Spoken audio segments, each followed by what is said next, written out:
Hey, Mini Fish, it's the 3rd of August, 2017. Got so much going on. I cannot even choose which route to take to even talk to you guys about. There's so much, and it's all relevant and important and biblical. I mean, we're in the thick of it, yo. It's all there is to it. But this little spout between these two guys about the Statue of Liberty poem, give us your tired, your poor, all that. They were having this discussion, and it got a little heated, I guess. And this Stephen Miller was literally calling the guy a fool and everything. I mean, it was pretty stupid, really.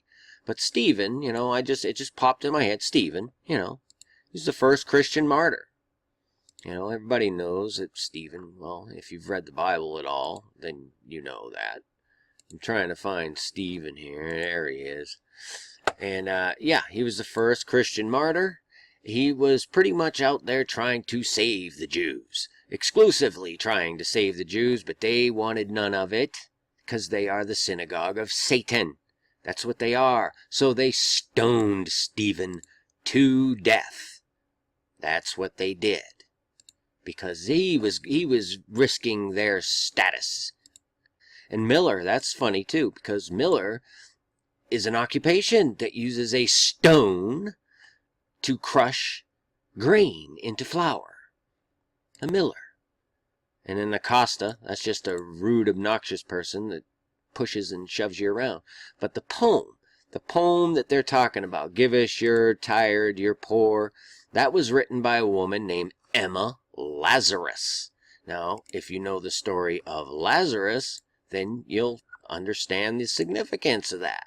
And if you don't know Lazarus, then I suggest you pretty much read the entirety of the Gospels, and that'll get you there. You'll come to know who Lazarus is. Emma Lazarus was a wealthy Jew, New York Jew herself, and the whole purpose of her writing the poem was to raise the money in order to construct the foundation, the pedestal, and for the Colossus, the new Colossus. You see, the Statue of Liberty was never intended to be Lady Liberty, nor was she intended to be the welcoming beacon for immigrants. Bring us your tired or your poor. That was not the intent of it. It was a Colossus. But nonetheless, they were referred to as a goddess in New York Harbor. This is all part of the hidden works of these descendants of Babylonians, Egyptians, the synagogue of Satan. They came out of Babylon and took Babylon with them. And all the way to this day, they have built Mystery Babylon. That is the entirety of the earth. And we see it just in the way the earth is laid out, the way that man has constructed things, particularly these ornaments of Satan's, these monuments, these vanities to Satan that men have constructed. And Satan has allowed these men to believe that they are the constructors, or co-constructors, godlike, if you will, and he gives them shiny things and trinkets and tempts them to do really dark and nasty things in this world. And they get their reward here. Let's put it that way. And I can illustrate it like super simple. 10 minutes it took me to figure this out, from going from the Statue of Liberty to, of course, it has to be our Freedom Tower, the Oculus. That is going to play a big role in things, I'm telling you. There's a very big reason for that Oculus, that portal.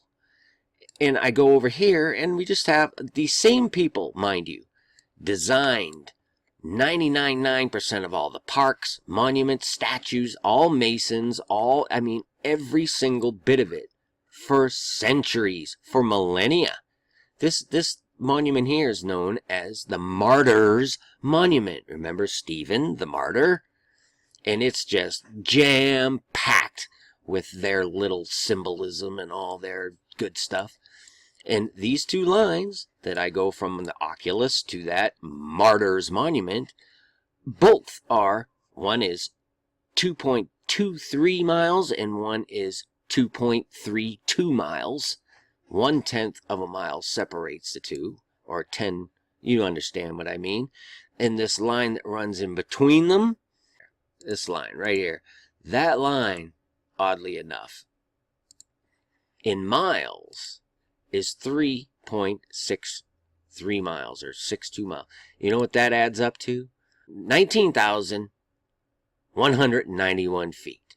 You can check it.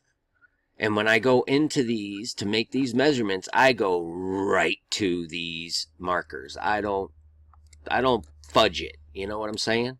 And look what it runs right through. Our little Governor's Island, right past our pentagram. And I think I've shown you this before. This is the mother of Exiles. Right here. You don't go landscaping someplace to resemble the mother of the Locusts. I mean, that's what she is. I'm telling you right now. This is what it represents. And I could just go on and on and on. But nonetheless, this is how it works. And there's Satan's vain show that convinces men that they can be like gods. If only they obey. Because you got to serve somebody. You want to live out your rewards in this life through deception and lies? You got to seek Jesus, people. You got to seek Jesus, because we are the exiles. This is the mother of exiles. Liberty. What do you think she's talking about when we talk about liberty? We're not talking about, just your basic freedom type liberty. We're talking about a choice. It's a choice. You have to make a choice. There are several different definitions of liberty, but that is the one. Look at 1 Peter 2:16. As free, and not using your liberty for a cloak of maliciousness, but as the servants of God. Liberty, freedom, legitimate, or licentious, moral or ceremonial. It's a choice. It's a choice. You can live out your licentious liberty here on earth, or you can live a life of legitimate liberty eternally through the grace of God. Peace and grace, many fish. Finally, my brethren, be strong in the Lord, and in the power of his might. Put on the whole armour of God, that ye may be able to stand against the wiles of the devil.